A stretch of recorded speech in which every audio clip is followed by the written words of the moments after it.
Olha, elas são conhecidas como alimentos construtores. Isso porque são grandes responsáveis pela manutenção dos tecidos orgânicos e formação de enzimas no corpo humano. Gente, eu estou falando das proteínas. Garanto que você já ouviu falar delas, mas sabe exatamente quais são as fontes de proteína à sua disposição? Como elas agem no nosso organismo e qual a quantidade ideal para ser consumida? Então, a partir de agora, essas e outras dúvidas vão ser sanadas pela nutricionista Andressa Caser Pinheiro. Mais uma vez, bem-vinda aqui ao nosso programa. Proteína é necessário, né? Todo mundo deveria ingerir proteína, isso não sei, diariamente, Andressa? Sim, a proteína, como tu já falaste, ela tem a função de... Ela exerce a função de várias situações dentro do organismo. Desde a formação de hormônios, enzimas, a questão fisiológica total, né? Então, a questão de consumo de proteína, ela é extremamente importante devido a isso, né?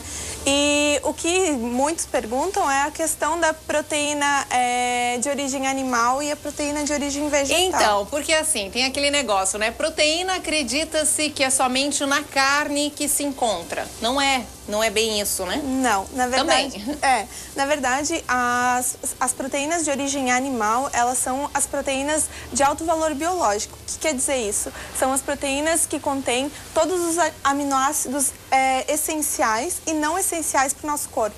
Então, elas são as mais completas, né? Porém, as pessoas que não consomem a proteína de origem animal, que provém do leite, da carne, de laticínios em geral, ela pode ser consumida através de leguminosas, cereais, entre outros, com combinações para que se alcance o mesmo valor ou próximo ao valor da carne, o valor nutritivo da carne. Perfeito. Mas aí assim, né? Estudos... É tipo o ovo e o leite. Uma hora se fala que o ovo é maravilhoso, depois que ele não é mais tão bom. Depois o leite é a mesma situação. Na carne, idem, né? Tem estudos que falam que carne consumida diariamente é super benéfica para o organismo. Outros já dizem que não, que tem que ser usada sempre com cautela, ingerida com cautela. E aí, qual é a sua visão perante isso? Exato. A carne, né, em relação às proteínas, ela deve ser consumida, sim, diariamente, sempre lembrando de que a quantidade específica para cada pessoa, né? Hoje em dia a gente conhece as DRIs, que são as recomendações, né, em que se fala de 0,8 gramas a 1,2 grama por quilo de peso, de proteína, no caso. Ok, mas vamos lá mais fácil. Então, as quantidades de proteínas... um exemplo, na carne. Num bife de cerca de 75 gramas, que é o tamanho da palma da mão, mais ou menos. Ok. A gente encontra cerca de 22 a 25 gramas de proteína.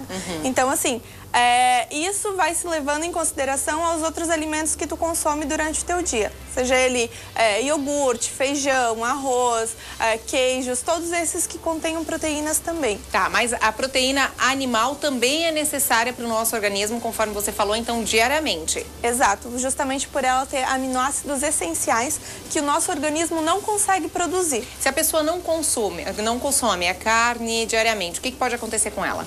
Então, a falta de proteína, no caso, né, de aminoácidos essenciais, vai dificultar a formação de hormônios, né, a formação de enzimas, toda a parte...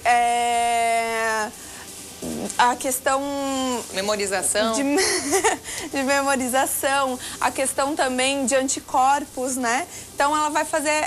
A proteína, ela tem a função estrutural. Então, ela é que faz a estrutura de todas essas situações, né? Até mesmo a musculatura, entre outros.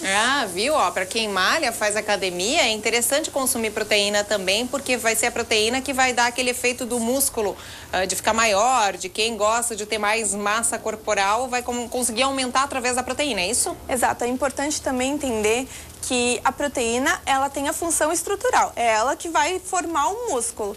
Mas, para se ter esse processo de formação, é importante o carboidrato, né? Que é o macarrão, o arroz, a batata. E não como muitas pessoas acabam por fazer, que é o consumir demais a proteína. Tem aqueles que consomem de menos. Da proteína. Exato. E aqueles que consomem demais, né? Então, assim, não adianta nada ter um e não ter o outro. A proteína, carboidrato e lipídios tem que estar em uma quantidade excelente para o corpo. Similar, balanceada. Né? Ok. Mas a proteína animal ainda, depois a gente vai para os outros tipos. Ela é ideal ingerida quando? Então, já que tem que consumir diariamente, durante a noite não vai prejudicar a qualidade do sono da pessoa? Então, a questão de proteína animal, ela tem uma quantidade que geralmente a proteína animal, então a fonte dela geralmente é a carne, né? Então nessa carne a gente tem uma quantidade alta de lipídios, de gordura, né? O que vai diminuir o tempo, aumentar, melhor dizendo, o tempo da digestão.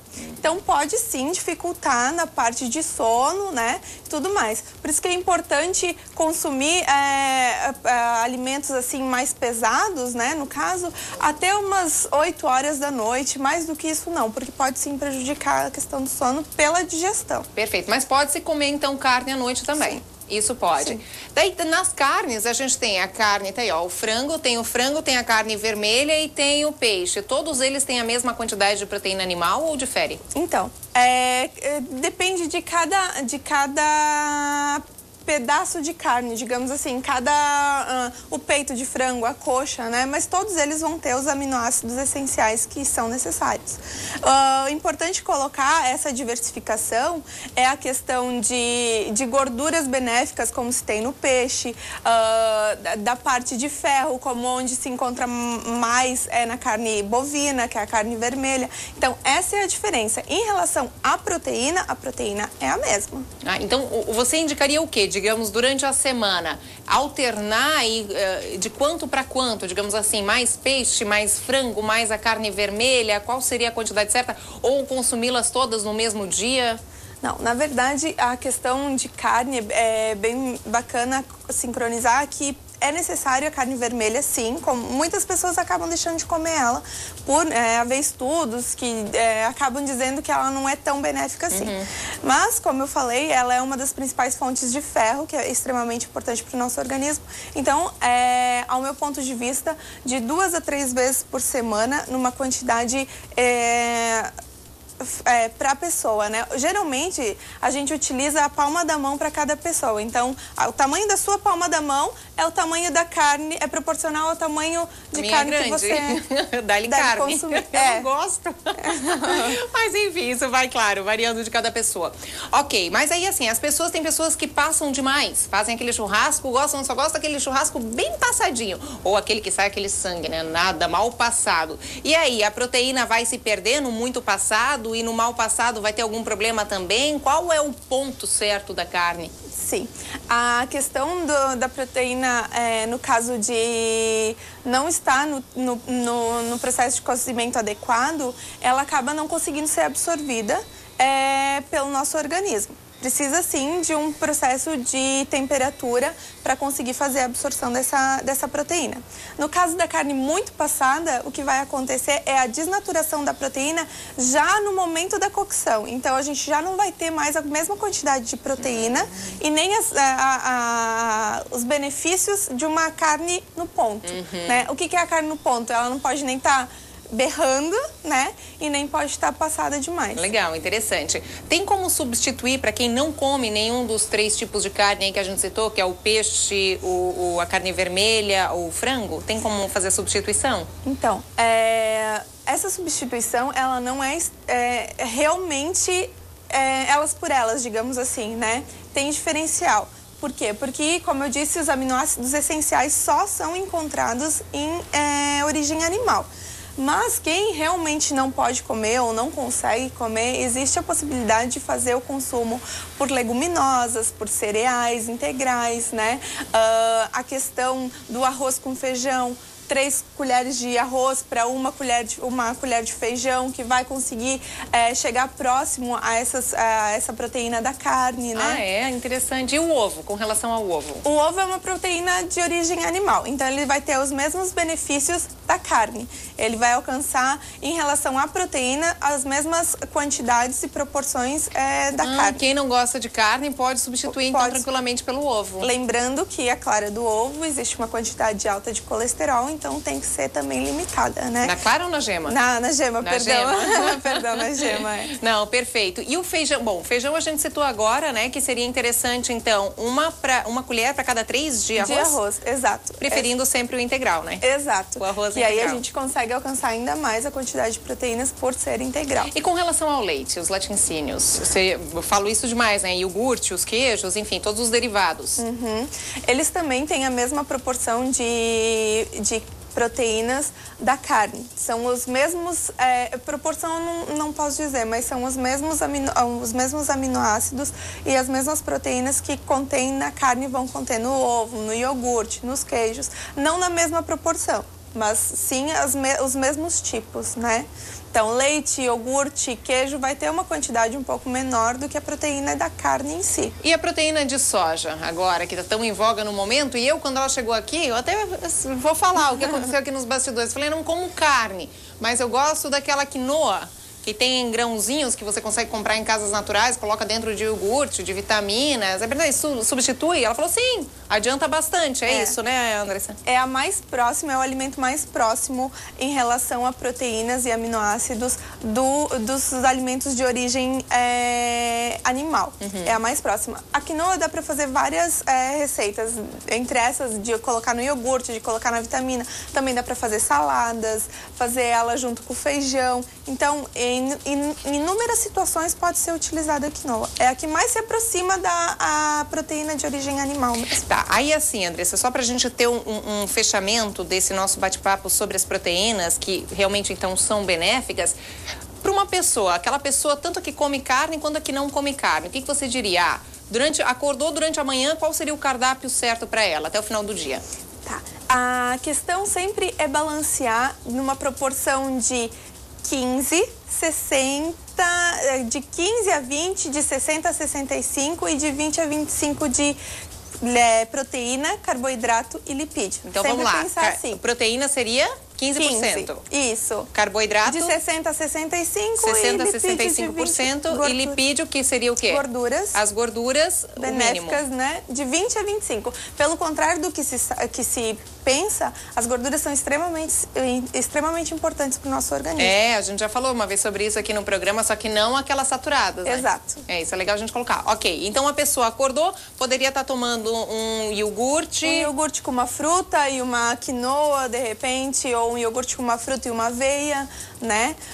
No período da manhã, entre o café da manhã e o almoço, consumir uma fruta ou uma barra de cereal, uma coisa mais leve, né? Mas que tenha mais quantidade de carboidrato do que outros, né? No período do almoço, lembrar sempre das saladas, né? Sempre uma leguminosa, seja feijão ou lentilha, algum tipo de leguminosa, grão de bico, né? Que também vai ter a proteína de origem vegetal. E sempre um pedacinho de carne, seja ele de carne bovina, ou de peixe, ou de aves, né? De acordo com o seu gosto, né? Lembrar que nesse momento também é importante o carboidrato, o arroz, o macarrão, de preferência sempre integrais, né? Um suco, de repente, pode se tomar, não existe aquela questão de é proibido consumir algo durante o almoço, né? Sempre em quantidades menores, meio copo, tudo bem, né? E aí, à tarde, fazer uma ingestão novamente de uma fruta com uma aveia ou uma linhaça, né? E à noite, no período da noite, ali por 7 horas, nunca muito tarde, como a gente já havia falado, fazer o consumo de repente, um sanduíche com peito de frango, com queijo branco, uma alface, uma coisa mais que contenha proteína também, mas que seja... que tenha uma digestão mais fácil. Legal, querida. Muito obrigada. Bacana essas dicas aí pra galera de casa, sabendo que as proteínas, então, são benéficas para o nosso organismo. Inclusive, melhoram, conforme a gente já falou aqui na entrevista, inúmeras coisas. Também a memorização, né? A pessoa de casa que tem esse problema de ficar um pouco cansado demais, esquecimento, acaba sendo também a falta de proteína no organismo. Sim. Perfeito, querida. Obrigada mais uma vez pela participação aqui no programa, tá? Valeu.